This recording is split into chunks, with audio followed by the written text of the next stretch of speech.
अगर आप इसको इग्नोर करेंगे तो शायद इंजीनियरिंग सर्विस आप क्रैक कर सकते हैं, बट रैंक अचीव करना थोड़ा टफ टास्क हो जाएगा। ठीक है, बायोसाइंस के लिए ये पहले सोचना है कि ये आपका बैकग्राउंड हो या ना हो। ये आजकल जो क्वेश्चंस आ रहे हैं वो जनरली ऐसे क्वेश्चंस पूछते हैं जो न्यूज़पेपर्स में या डेली यूज में हम उसको यूटिलाइज करते हैं। बहुत ज़्यादा कॉन्सेप्ट, बहुत ज़्यादा स्कॉलरली और बहुत ज़्यादा डीप में जाने की ज़रूरत नहीं है। थोड़ा इंटरेस्टिंग बना के इसको देखेंगे कि ये है क्या, क्योंकि जनरली आज जो बायोसाइंस या लाइफ साइंस में जो क्वेश्चन वो पूछ रहे हैं वो ऐसे ही पूछ रहे हैं जो हमारी अंडरस्टैंडिंग बेस है, हमारे सराउंडिंग में क्या हो रहा है, हम डॉक्टर के पास जाते हैं वो फिर हमारे प्रिस्क्रिप्शन पे क्या लिखते हैं, क्या एडवाइस करते हैं, क्या डायग्नोज करते हैं, न्यूज़पेपर में कौन सा एपिडेमिक डिजीज स्प्रेड कर गया है, कौन सा मेडिसिन के साइड इफेक्ट बताया जा रहा है, ऐसे ही क्वेश्चन वो पूछ रहे हैं। आज से 4 to 5 ईयर्स पहले ऐसे क्वेश्चन नहीं पूछे जाते थे। इट मीन्स कि आज जो लाइफ साइंस में क्वेश्चन आ रहा है वो इंटरेस्टिंग बेस्ड आ रहा है। ठीक है, बहुत ज़्यादा डीप पे जाने की ज़रूरत नहीं है। चलिए सबसे पहले देखते हैं बायोसाइंस है क्या। पहले इस वर्ड को हम ड्राइव करते हैं। बायो मीन्स होता है life, bio means life. Science, the word is derive from Latin word scientia. Scientia इसका मतलब होता है टू नो। साइंस मतलब to know. It means you are going to provide the answer related to the question which are natural question. जो nature के regarding जो question होते हैं उसके लिए जो हम आंसर प्रोवाइड करते हैं, दिस इज कॉल्ड साइंस। तो हमें देखना है लाइफ साइंस, हमें टारगेट करना है लाइफ। लाइफ है क्या? कोई बायोलॉजिकल साइंटिस्ट नहीं है जिसने लाइफ को डिफाइन किया, कोई भी नहीं। उन लोगों ने rather than try to define the life, उन्होंने ये कहा कि there is the perfect differentiation between the living things and non living things. उन्होंने कभी लाइफ को डिफाइन नहीं किया। लाइफ को डिफाइन करने के लिए उन्होंने कहा कि हमें बेटर यही है कि हम लिविंग और नॉन लिविंग में हम डिफ्रेंशिएट कर दें। अगर हम लिविंग और नॉन लिविंग में अगर हम डिफ्रेंशिएट कर देते हैं, इट मीन्स कि हमें अपने आप डिफिनेशन किसका मिल जाएगा? लाइफ का। इसका मतलब कोई परफेक्ट डिफिनेशन नहीं है, बेसिक फिलॉसफी है एक लाइफ का। उन लोगों ने फोकस नहीं किया डिफाइन को लाइफ करने के, उन्होंने ये कहा कि हाउ डज लाइफ वर्क, जिंदगी कैसे काम करती है। तो पहले देखिए कैसे उन्होंने डिफ्रेंशिएट किया। उन्होंने कहा कि लाइफ का मतलब यही है कि ऑर्गेनाइजेशन, सबसे पहले इसके अंदर ऑर्गेनाइजेशन होना चाहिए। मतलब कि जो लिविंग चीज़ होगा वो ऑर्गेनाइज्ड होगा। ऑर्गेनाइज का मतलब कि कोई भी चीज़ वो बनते हैं carbon, hydrogen, oxygen and nitrogen से। ये आउटसाइड दी बॉडी भी हो सकता है, इनसाइड दी बॉडी भी हो सकता है, ये लिविंग भी हो सकता है, नॉन लिविंग भी हो सकता है। बट ये कार्बन, हाइड्रोजन, ऑक्सीजन और नाइट्रोजन के कंपोजिशन के बाद अगर कोई चीज़ ऑर्गेनाइज्ड हो जाए, दिस इज कॉल्ड लिविंग। मतलब there should be particular shape and size, there should be perfect physical and chemical composition. It means कि ऑर्गेनाइज। अगर ऑर्गेनाइज नहीं है, no shape, no size, no physical and chemical composition, it will be non living. Clear होगा? इसका मतलब ये non organise होगा। Second definition, इन्होंने कहा कि लिविंग वो होता है जिसमें ग्रोथ होता है। इसका मतलब कि इनके हिसाब से नॉन लिविंग में ग्रोथ नहीं होगा। बट ये क्लासिकल डिफरेंस था, अब ऐसी चीज़ें नहीं मानी जाती हैं। आज का लेटेस्ट बायोलॉजिकल साइंस इसको एक्सेप्ट करने के लिए तैयार नहीं है, मगर आपके लेवल पे मुझे बताना पड़ रहा है। क्योंकि आप देखिए कि आपने सुना होगा कि ज़्यादातर रीनल स्टोन होता है, किडनी में कोई स्टोन हो जाता है या गॉल ब्लैडर में कोई स्टोन होता है। जो स्टोन होता है उसका बेसिक कंपोजिशन होता है कैल्शियम ऑक्जेलेट। उसका बेसिक कंपोजिशन क्या है? Calcium oxalate. आपने सुना होगा कि जब अल्ट्रासाउंड होता है तो इस स्टोन का साइज होता है 2 मिलीमीटर। कुछ दिन के बाद इसका साइज हो जाता है 5 millimetre, 10 millimetre. How it is possible? कैसे ये पॉसिबल हो गया? इसका मतलब कि इस स्टोन में भी क्या हो रहा है? ग्रोथ। इस स्टोन में भी ग्रोथ हो रहा है, जबकि स्टोन क्या है? Non living. कैल्शियम ऑक्जेलेट क्या है? Non living. फिर इसमें कैसे ग्रोथ हो गया? इट मीन्स कि नॉन लिविंग में भी ग्रोथ हो सकता है। बट एक क्लासिकल डिफरेंस इन्होंने माना कि लिविंग वो है जिसमें ग्रोथ है, नॉन लिविंग वो है जिसमें ग्रोथ नहीं है। थर्ड डिफरेंस, इन्होंने कहा कि अगर लिविंग है, इसका मतलब कि लिविंग में सबसे पहले क्या होगा? कि रिप्रोडक्शन होगा। रिप्रोडक्शन का मतलब कि ये मल्टीप्लाई करके अपने एक जनरेशन से next and next to next ये क्या करेंगे? प्रोसीड करेंगे। इसका मतलब नॉन लिविंग में रिप्रोडक्शन नहीं होगी। नेक्स्ट डिफरेंस उन्होंने कहा कि अगर रेस्पायरेशन होगा तो वहाँ वो लिविंग होगा। रेस्पायरेशन का मतलब कि inhale of oxygen, exhale of carbon dioxide, vice versa. क्योंकि प्लांट क्या करता है, just opposite, carbon dioxide intake, oxygen release. अगर रेस्पिरेशन है it mean it is living, if not respiration it is non living. उसके बाद फिफ्थ पॉइंट, एडेप्टेशन। एडेप्टेशन का मतलब होता है कि ये अकॉर्डिंग टू नीड खुद को अडेप्ट कर लेगा। जैसे आप स्पेस है, अगर आपके पास स्पेस होता है it mean you are living, आप अकॉर्डिंग टू स्पेस क्या करते हैं, खुद को एडजस्ट करने की कोशिश करते हैं। This is called adaptation. जैसा इन्वायरमेंट, जैसा एटमॉस्फेयर, वैसे ही खुद को क्या कर लेते हैं, अडेप्ट कर लेते हैं। आज की प्रिपरेशन में अगर आप इंडियन एडमिनिस्ट्रेटिव सर्विस की तैयारी कर रहे हो या इंजीनियरिंग सर्विस की तैयारी कर रहे हो, एडेप्टेशन बहुत बड़ी चीज़ है। एडेप्टेशन का मतलब होता है स्मार्ट प्रिपरेशन। आप क्लासिकल प्रिपरेशन पे मत जाइए। कोई आज के 5 साल पहले, 5 ईयर्स बैक, कोई इंजीनियरिंग सर्विस का टॉपर किस तरीके से तैयारी किया था, आप उस चक्कर में मत रहिए। स्मार्ट प्रिपरेशन करने की ज़रूरत है। कम इनपुट में आउटपुट कैसे देना है, इसका मतलब एडेप्टेशन चाहिए। आज इस साल ये जो कमिंग ईयर्स में एग्जामिनेशन का नीड क्या है, 5 ईयर्स पहले ज़रूरत की कुछ और थी, आज ज़रूरत बदल गई है। स्मार्ट प्रिपरेशन इसी को कहते हैं, मतलब एडेप्टेबल प्रिपरेशन। आप ऐसी तैयारी कीजिए जो इस टाइम की नीड, पहले क्या नीड था उसको छोड़ जाइए, है ना। तो एडेप्टेशन एक लिविंग थिंग्स का एक बेसिक प्रॉपर्टी है। Next, metabolism. मेटाबॉलिज्म का मतलब होता है कि मेटाबॉलिज्म का मतलब जिसमें मेटाबॉलिज्म होगा वो क्या होगा, लिविंग। मेटाबॉलिज्म का कहते हैं कि लार्जर पार्टिकल को स्मॉलर पार्टिकल में ब्रेक डाउन कर देना या स्मॉलर पार्टिकल मिलकर लार्जर पार्टिकल बना देना। ये दो तरह का होता है मेटाबॉलिज्म। एक को कहते हैं एनाबॉलिज्म और दूसरे को कहते हैं कैटाबॉलिज्म। दूसरे को क्या कहते हैं, कैटाबॉलिज्म। एनाबॉलिज्म का मतलब कि स्मॉलर पार्टिकल्स मिलकर क्या बनाएंगे, लार्जर पार्टिकल। एनाबॉलिज्म का मतलब smaller particle are converted into larger particle, जबकि कैटाबॉलिज्म में larger particle is going to be break down into smaller particle. ठीक है।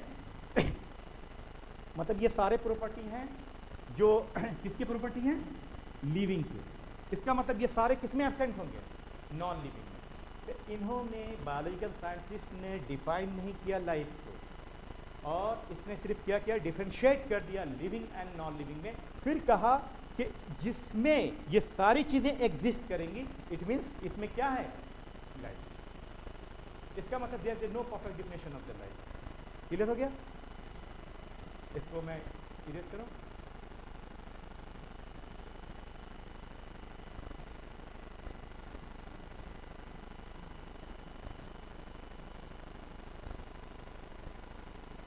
चलिए अब सब्जेक्ट के हिसाब से देखते हैं।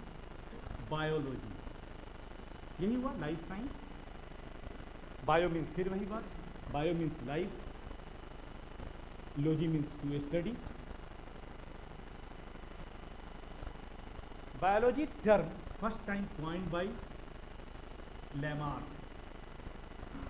सबसे पहले लेमार्क नाम का साइंटिस्ट ने इस टर्म को कॉइन किया था, यानी कि first time biological term was proposed by Lamarck. और बायोलॉजिकल साइंस पे सबसे ज़्यादा आउटपुट जिसने दिया वो थे कौन, एरिस्टोटल। एरिस्टोटल, इसीलिए एरिस्टोटल को फादर ऑफ बायो कहा जाता है, फादर ऑफ बायोलॉजी। ये क्वेश्चन आते हैं आपके यहाँ, फैक्चुअल बेस्ड क्वेश्चन कभी कभी पूछते हैं। अब तो मैंने देखा 2 साल में ट्रेंड चेंज हो गया है, वो ज़्यादातर कॉन्सेप्ट का मतलब जो ऐसे क्वेश्चन पूछ रहे हैं जो न्यूज़पेपर में या जो टेक्निक्स वगैरह एडवांस आजकल आ रहे हैं उसी को पूछ रहे हैं। बट ऐसे भी कभी कभी फैक्चुअल पूछते हैं। Who coined the term biology, Lamarck, and father of the biology, Aristotle. Biology को हम 2 सेक्शन में डिवाइड कर सकते हैं। बायोलॉजी को हम 2 सेक्शन में डिवाइड कर सकते हैं।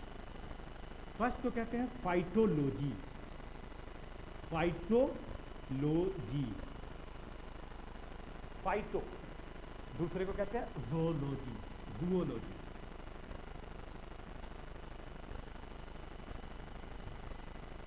Phyto means plant, phyto means plant, logy means फिर टू स्टडी। मतलब phytology that branch of biology which deals, किसको डील करता है, ये प्लांट को। इसीलिए फाइटोलॉजी का दूसरा नाम बॉटनी भी है। फाइटोलॉजी का दूसरा नाम बॉटनी है। फाइटोलॉजी के जो फादर हैं वो थियोफ्रेस्टस हैं।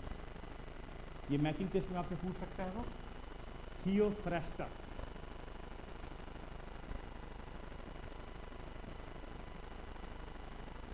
Theophrastus is known as the father of phytology or botany. Zoo means animal. Zoo means animal. Logy means to study. Means कि zoology is that branch of biology which deals animals. यानी जो animals का study करेगी उसको क्या कहते हैं? zoology. अब फादर ऑफ zoology कौन है?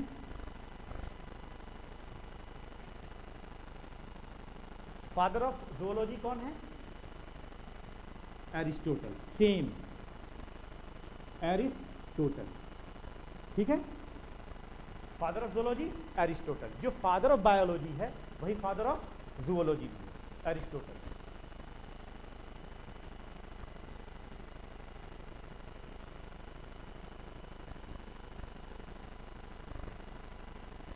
अब बायोलॉजी में बहुत सारे सेक्शन हैं जहाँ से क्वेश्चन पूछते हैं, मगर मैंने जो 5 इयर्स पेपर का एनालिसिस किया है उसमें जो सबसे ज़्यादा क्वेश्चन पूछते हैं वो पूछा जाता है सेल बायोलॉजी से। सबसे ज़्यादा क्वेश्चन सेल बायोलॉजी से।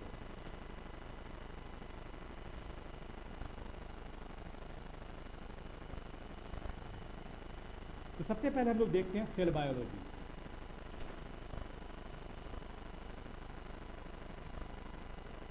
सेल बायोलॉजी मीन्स कि किसी भी सेल का, कोई भी सेल का हम स्ट्रक्चर, उसके कंपोजिशन,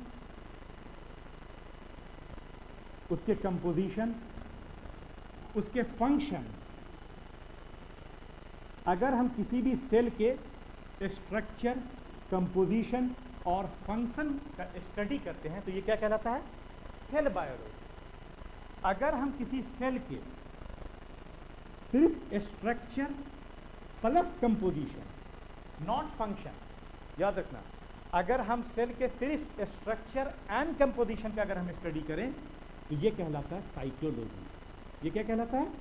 साइटोलॉजी। इसमें इट मीन कि cytology is the study of structure and composition of cell, while cell biology is defined as a study of structure, composition and function of cell. यानी cell biology में dimension बड़े हो जाते हैं। इसमें हम किसको कंसीडर करते हैं? फंक्शन। वो क्वेश्चन ज़्यादातर फंक्शन से पूछते हैं। इसका मतलब हमें साइटोलॉजी नहीं पढ़ना है बल्कि सेल बायोलॉजी, ठीक है।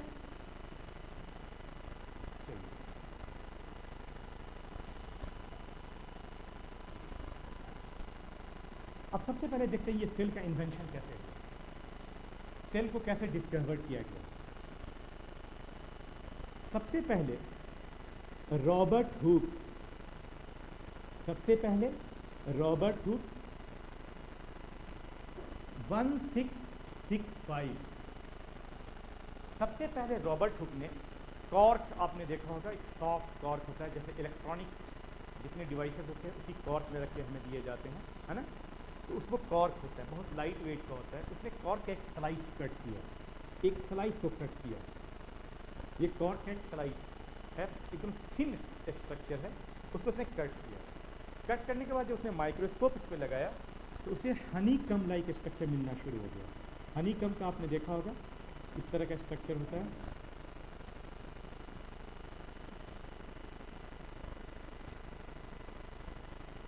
इस तरह के उसको स्ट्रक्चर मिलना शुरू हो गया, हनी कम लाइक स्ट्रक्चर। उसने कहा कि ये एक इसमें आप में ये सेल है, ये सेल है। फिर उसने डिफाइन किया कि इसका मतलब सारा लिविंग ऑर्गेनिज्म किसका बना हुआ है? इस सेल। उसने कहा कि सारे लिविंग ऑर्गेनिज्म इसी सेल के बने हुए। तो that was proposed by Robert Hooke. मगर कॉन्सेप्ट तब क्लियर हुआ जब दो साइंटिस्ट ने सेल थ्योरी प्रोवाइड किया। दो साइंटिस्ट ने क्या प्रोवाइड किया? Cell theory. ये पूछते हैं who proposed cell theory. Cell theory देने वाले दो साइंटिस्ट हैं, एक को कहते हैं सिलीडेन, याद रखिएगा ये कई बार क्वेश्चन आया सिलीडेन के बारे में।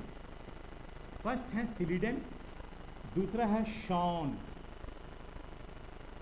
ये दोनों ने सेल थ्योरी प्रपोज किया। ये प्रपोज किया इन्होंने सेल थ्योरी कब? 1838-39 में। अब लिखिए आप, अकॉर्डिंग टू सेल थ्योरी, मैं पॉइंट्स आपको लिखाता हूं जहां से क्वेश्चन बनते हैं। अब इन्होंने क्या प्रपोज किया? According to cell theory which was proposed by, according to cell theory which was proposed by Sheridan and Shawn, number one, point number one, all living things, point number one, all living things are composed of, all living things are composed of cell and its product.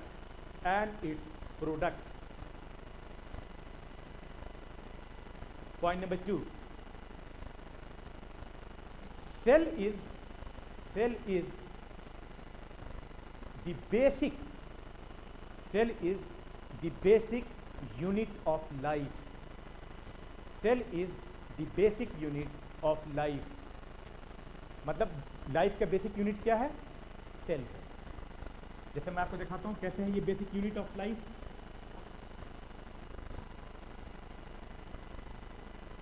देखिए point number 2 पे गौर कीजिएगा। Question आपके यहाँ कैसे आगे? इस पे question पूछेगा कि which of the following statement is correct regarding to the cell theory. 4 option दिए होंगे, उसमें से 2 ये होगा, फिर थर्ड पॉइंट मैं बाद में लिखाऊंगा। पहले देखते हैं कि कैसे cell is the basic unit of life. किसी ने कहा कि सेल जो है ये बेसिक यूनिट ऑफ लाइफ है, यानी लाइफ का मतलब कि ये अगर इंसान है, अगर ये कोई इंसान है तो ये इंसान बना किससे है? इस सेल से। ये सेल है, इससे इंसान बना है। यूनिट का मतलब होता है कि जो सबसे छोटा हो, जो वो चीज़ें डेवलप करते करते करते करते एक फुल स्ट्रक्चर और शेप की शक्ल ले ले। जैसे इस बिल्डिंग में इसका बेसिक यूनिट क्या हो सकता है बताइए? ब्रिक। Very good. इसलिए ब्रिक होगा क्योंकि बाकी चीज़ें एसेसरीज हैं। बाकी क्या हैं? एसेसरीज हैं, यानी brick is the basic unit of this home. अब सेल के बहुत सारे एग्जाम्पल हैं, जैसे न्यूरॉन है, ये ब्रेन बनाता है, नेफ्रॉन है, ये किडनी बनाता है, बहुत सारे एग्जाम्पल हैं। मायोकार्डियल सेल्स हैं जो हार्ट बनाते हैं, हेपेटोसाइट्स हैं जो लीवर बनाते हैं। अब एक ब्रिक जिस तरीके से एक वॉल का फॉर्मेशन करता है, एक ब्रिक क्या बना देता है? एक वॉल बनाता है, एक दीवार बनाता है। उसी तरीके से common structure of the cell, यानी एक सेल, कई सेल एक तरह मिल जाते हैं और ये बना देते हैं टिश्यू। ये क्या बनाते हैं? टिश्यू। इसका मतलब सिंगल सेल कहलाएगा, कई cell with the similar structure with the similar function क्या कहलाएगा? टिश्यू। जिस तरीके से एक ब्रिक है, एक कई ब्रिक मिलकर क्या बनाएंगे? Wall, tissue. ठीक है। अब टिश्यू का एग्जांपल क्या हो सकता है? जैसे ब्लड एक टिश्यू है ना। बोन एक टिश्यू है। इस वॉल का क्या सिग्निफिकेंस है, क्या है एडवांटेज? जब तक वॉल एक रूम का शेप ना दे तो वॉल का कोई सिग्निफिकेंस है, कोई इसकी रिलेवेंसी है? ये वॉल क्या करता है कि एक रूम की शक्ल दे देता है, यानी कि कई वॉल मिलके क्या बनाते हैं? एक रूम। तो टिश्यू का क्या रिलेवेंसी है? यही टिश्यू मिलके क्या बनाता है? कोई ऑर्गन, जैसे लीवर बना सकता है, हार्ट बना सकता है, किडनी बना सकता है, कुछ भी बना सकता है। ये क्या कहलाएगा? ऑर्गन। ये कहलाएगा ऑर्गन। मतलब सेल बनाता है टिश्यू, टिश्यू क्या बनाता है? ऑर्गन। एक रूम का क्या एडवांटेज? जब तक एक रूम के साथ लिविंग रूम है ना, drawing room, washroom, kitchen attach ना हो, उसी तरीके से ये रूम एक बनाता है रूम सिस्टम। रूम सिस्टम का मतलब ये लिविंग रूम हो गया, ड्राइंग रूम हो गया, वॉशरूम, किचन वगैरह, ये कहलाता है पूरा रूम सेट। उसी तरीके से एक ऑर्गन का क्या रिलेवेंसी? जब तक ये कनेक्टेड ना हो, तो ये लीवर है, ये लीवर कनेक्टेड हो जाता है जैसे किडनी से, ये कनेक्टेड हो जाता है ब्रेन से ताकि कंट्रोल कर सके। ये हो गया ब्रेन, ये हो गया लीवर, ये हो गया किडनी। ये तीनों आपस में इंटरकनेक्टेड हो गए, and this is called organ system. ये क्या कहलाता है? Organ system. और ये ऑर्गन सिस्टम बनाता है क्या? ऑर्गेनिज्म। ये क्या बनाता है? ऑर्गेनिज्म। ऑर्गेनिज्म का मतलब जैसे ह्यूमन बीइंग ऑर्गेनिज्म बन गया। ये इस तरीके से ये रूम क्या बनाएगा? एक होम, एक घर बना देता है। अब इस घर का बेसिक यूनिट क्या है? ब्रिक। उसी तरीके से इस human organism, we are nothing but organism, ये ऑर्गेनिज्म का बेसिक यूनिट क्या है? सेल। सेल क्या बनाता है? टिश्यू। ये सेल क्या बनाएगा? टिश्यू। टिश्यू क्या बनाएगा? ऑर्गन। ऑर्गन क्या बनाता है? Organ system. ऑर्गन सिस्टम क्या बनाता है? ऑर्गेनिज्म। जैसे ऑर्गन का एग्जांपल हो गया ब्रेन, किडनी। ऑर्गन सिस्टम का एग्जांपल हो गया जैसे नर्वस सिस्टम, है ना, डाइजेस्टिव सिस्टम, जिसमें सिस्टम लगा हुआ हो, जैसे circulatory system, respiratory system, reproductive system, यानी जितने सिस्टम लगते चले जाएंगे वो हो जाएगा ऑर्गन सिस्टम। ऑर्गन सिस्टम का मतलब कि more than one organ are involve. सिर्फ एक ऑर्गन नहीं, एक से ज़्यादा ऑर्गन जब इन्वॉल्व हो जाते हैं। जैसे ये रूम का सेट, फ्लैट में एक से ज़्यादा रूम होगा। वन रूम फ्लैट का मतलब एक रूम के साथ कई रूम है, ठीक है। तो इसका मतलब कि इस ऑर्गेनिज्म का क्या है बेसिक यूनिट? सेल, ठीक है। चलिए मैं थोड़ी देर के लिए सेल को और इसको बाहर लेकर आता हूँ, क्योंकि आज की क्लास में थोड़ा बेस हल्का सा आप लीजिएगा, फिर धीरे धीरे चलेंगे स्टेप बाय स्टेप। इस सेल को बाहर लेकर आते हैं। जैसे ये सेल है ना, हम तो स्टेप बाय स्टेप देखेंगे, पहले अभी हल्का सा देखते हैं। ये सेल के अंदर होता है न्यूक्लियस। इसके अंदर क्या होता है? न्यूक्लियस। ये जिसके अंदर वाला है ना, इसको कहते हैं न्यूक्लियस। न्यूक्लियस का मतलब centre of this cell. Cell के अंदर क्या होता है? न्यूक्लियस, जो सेंटर होता है सेल का। चलिए इस न्यूक्लियस को बाहर लेकर आते हैं। इसको न्यूक्लियस को हमने बाहर निकाल दिया, ये हो गया न्यूक्लियस। इस न्यूक्लियस में ऐसे ऐसे थ्रेड टाइप के छोटी छोटी चीजें होती हैं, इसको कहते हैं क्रोमोसोम। क्या कहते हैं? क्रोमोसोम। बाद में इसका डिटेल देखेंगे, अभी सिर्फ हमको ये बताना है कि कैसे जीन से इंसान बनता है। ये क्या है? छोटे छोटे जो थ्रेड लाइक है, ये क्या है? क्रोमोसोम। चलिए हम क्रोमोसोम को बाहर लेके आते हैं। ये क्रोमोसोम का शेप ऐसे होता है।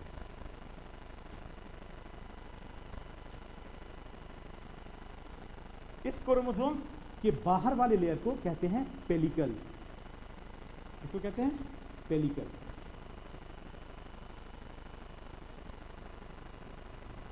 और इसके अंदर में हेलिक्स होता है, ऐसे हेलिक्स इस टाइप का। ये क्रोमोसोम्स है। ये हेलिक्स जो होता है वो बना होता है किसका? डीएनए का। वो किसका बना होता है? डीएनए का। और उस हेलिक्स पर, उस डीएनए पर होते हैं छोटे छोटे पार्टिकल्स, और ये पार्टिकल्स कहलाता है जीन। क्या कहलाता है? जीन। नाम सुना होगा जीन का। ये पार्टिकल्स क्या कहलाता है? जीन। अब मुझे बताइए, जीन कहाँ रहते हैं? डीएनए कहाँ रहता है? क्रोमोसोम्स कहाँ होता है? न्यूक्लियस कहाँ होता है? सेल कहाँ होता है? टिश्यू कहाँ होता है? ऑर्गन कहाँ होता है? ऑर्गन सिस्टम कहाँ होता है? ऑर्गेनिज्म बना किससे? ऑर्गन सिस्टम से। ऑर्गन सिस्टम किससे बना? ऑर्गन से। ऑर्गन किससे बना? टिश्यू से। टिश्यू किससे बना? सेल से। सेल किससे बना? न्यूक्लियस से। न्यूक्लियस किससे बना? क्रोमोसोम से। क्रोमोसोम बना किससे? डीएनए से। और डीएनए पर क्या है? Ultimately gene is the molecular unit of human being. अब समझाएंगे कि एक जीन से इंसान कैसे बना है। इसलिए कभी कभी क्वेश्चन में ऑप्शन होगा कि which of the following is the molecular unit of human being, तो कभी वहां पे सेल नहीं, वहां पे क्या आंसर होगा? जीन, क्योंकि ये मॉलिक्यूल लेवल पे हो गया, ठीक है। तो सेकंड सेल थ्योरी में क्या पॉइंट लिखा था? कि cell is the unit of life. Third point, all cells are generating from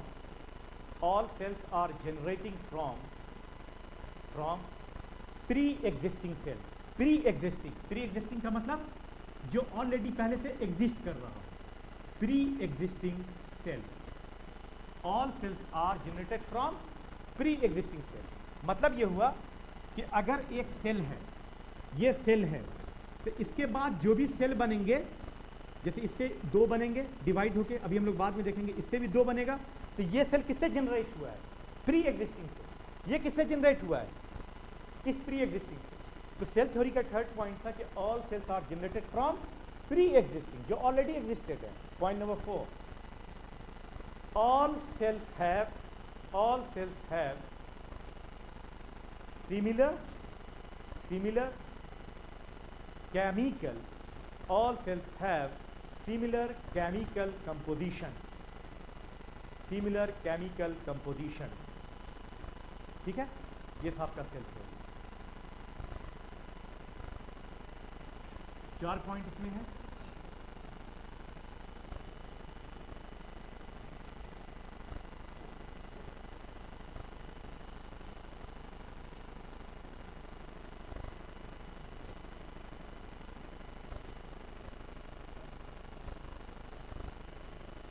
अब देखते हैं सेल कितने टाइप के होते हैं।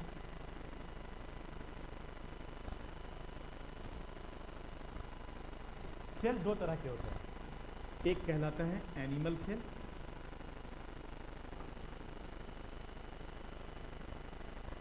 और दूसरा कहलाता है प्लांट सेल। दूसरा क्या कहलाता है?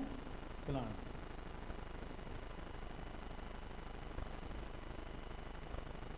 इस दोनों को डिफरेंस पैदा करना है, दोनों में डिफरेंशिएट करना है।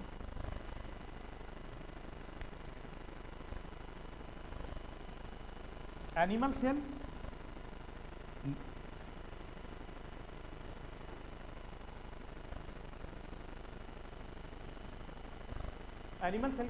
स्मॉल साइज का होता है, जबकि प्लांट सेल का साइज बड़ा होता है।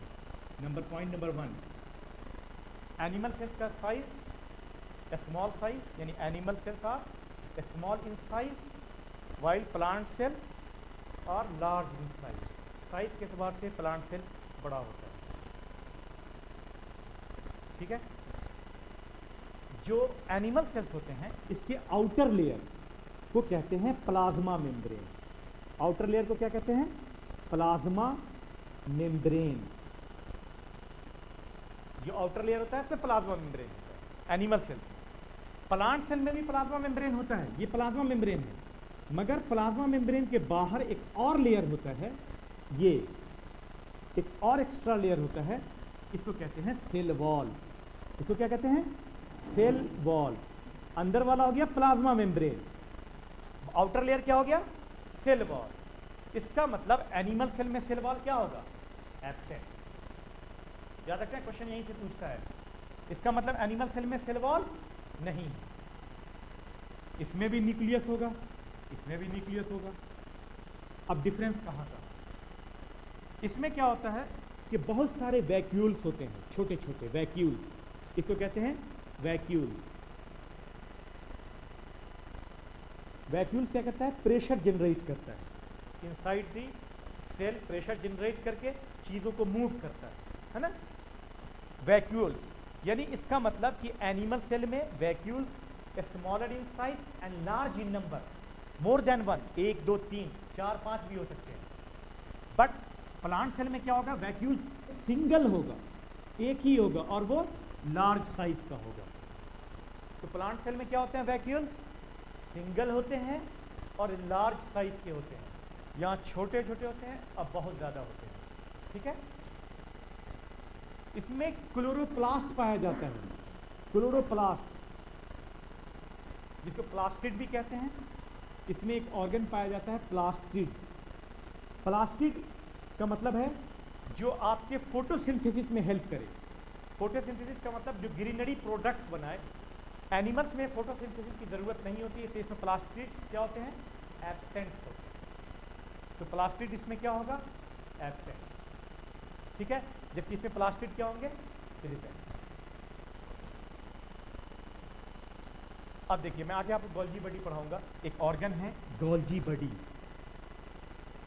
ये देखिए, ये इसमें एक ऑर्गन होता है गोल्जी बॉडी।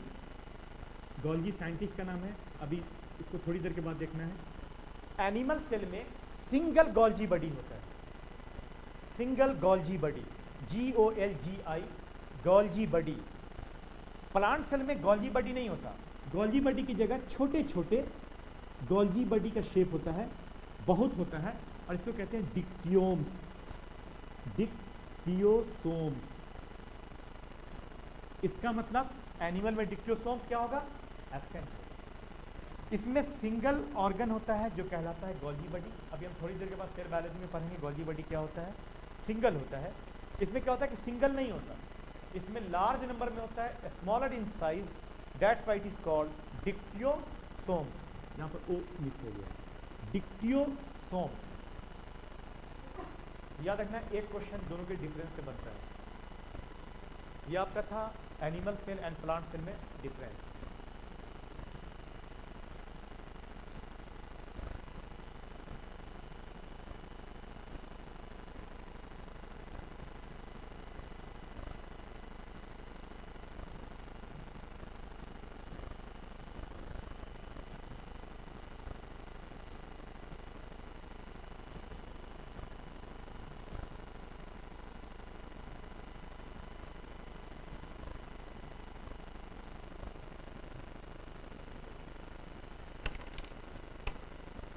चलिए अब एक नॉर्मल सेल का पहले स्ट्रक्चर बनाते हैं, एनिमल सेल का ही बनाते हैं।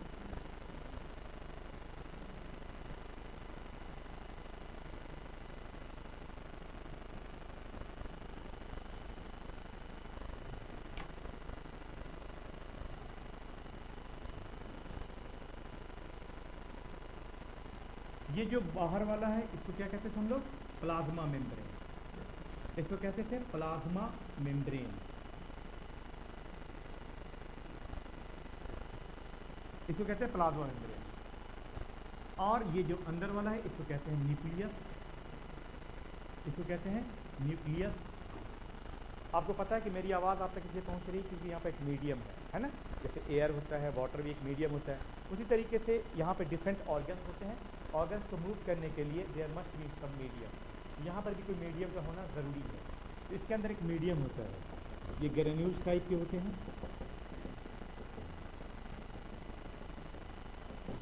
ये सारे में होंगे, और इसको कहते हैं साइटोप्लाज्म। इसको क्या कहते हैं, साइटोप्लाज्म। और जो न्यूक्लियस के अंदर मीडियम है, जो न्यूक्लियस के अंदर जो ग्रेन्यूल्स है, इसको कहते हैं न्यूक्लियोप्लाज्म। इसको क्या कहते हैं, न्यूक्लियोप्लाज्म। यानी आउटसाइड द न्यूक्लियस जो ग्रेन्यूल्स होगा उसको क्या कहेंगे, साइटोप्लाज्म, और इनसाइड द न्यूक्लियस को क्या कहेंगे, न्यूक्लियोप्लाज्म। और दोनों मिलके बनता है प्रोटोप्लाज्म। ये क्वेश्चन आ चुका है। Protoplasm is equal to cytoplasm plus nucleoplasm, plus nucleoplasm. Cytoplasm plus nucleoplasm is equal to protoplasm. यानी फुल ग्रेन्यूल्स को क्या कहेंगे, सेल के अंदर जितनी भी ग्रेन्यूल्स उसको क्या कहेंगे, प्रोटोप्लाज्म। सिर्फ न्यूक्लियस के ग्रेन्यूल्स को क्या कहेंगे, न्यूक्लियोप्लाज्म। और आउटसाइड द न्यूक्लियस को क्या कहेंगे, साइटोप्लाज्म। ये एक बार क्वेश्चन है, ये इक्वेशन का सेट करके दे देगा कि साइटोप्लाज्म इज इक्वल टू, तो फिर याद रखिएगा प्रोटोप्लाज्म में से माइनस कर दीजिएगा किसको, न्यूक्लियोप्लाज्म। ठीक है। इसी न्यूक्लियस से अटैच होता है एक ऑर्गेनेल,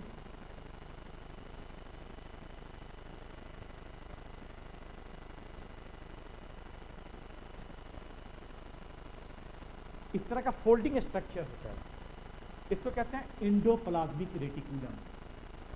थोड़ा नाम टफ है, endoplasmic reticulum, endoplasmic reticulum, endoplasmic reticulum. ये फोल्डिंग स्ट्रक्चर होता है जो न्यूक्लियर मेम्ब्रेन से अटैच होता है। हम लोग को हर ऑर्गन को सेपरेटली देखना पड़ेगा क्योंकि क्वेश्चन सबसे ज़्यादा इसी सेक्शन से आते हैं। इसके अलावा यहाँ पे इस जगह पे अटैच होता है, कहीं भी हो सकता है, एक बॉल टाइप का होता है जिसमें इस तरीके से इनर फोल्डिंग मास होते हैं, इसको कहते हैं माइटोकॉन्ड्रिया, इसको कहते हैं माइटोकॉन्ड्रिया, माइटोकॉन्ड्रिया। उसी तरीके से यहाँ पर कप शेप का, एक कप शेप का होता है, ये कहलाता है गोल्जी बॉडी, इसको कहते हैं गोल्जी बॉडी। ये कप शेप्ड स्ट्रक्चर होता है, this is called cup shaped structure and this is called Golgi body. ठीक है, ये अंदर के जो स्ट्रक्चर्स हैं छोटे छोटे, हमने बताया था कि ये एनिमल सेल है, छोटे छोटे जो स्ट्रक्चर होते हैं इसको कहते हैं वैक्यूल। इसको क्या कहते हैं? वैक्यूल।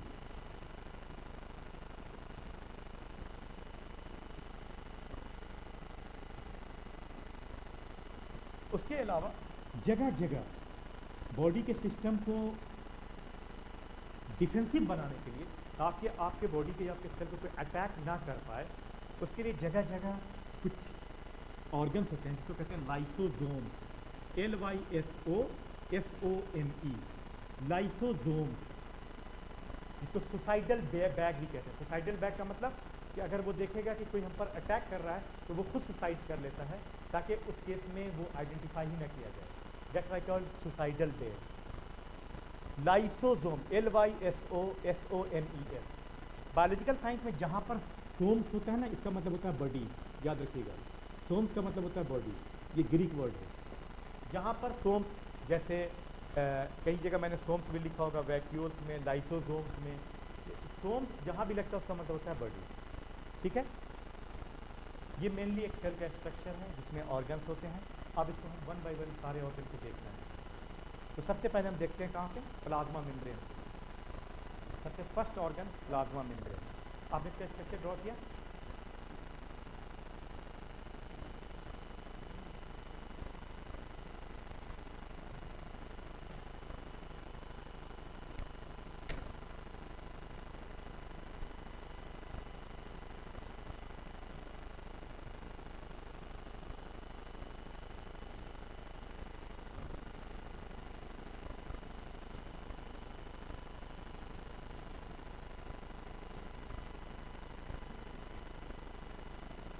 सबसे पहले चलिए प्लाज्मा मेम्ब्रेन।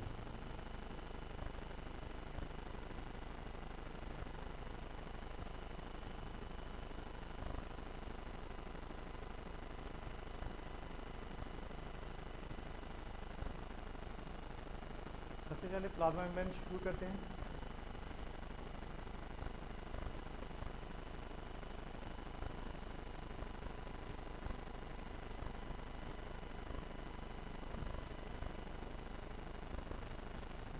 ये देखिए, ये सेल है,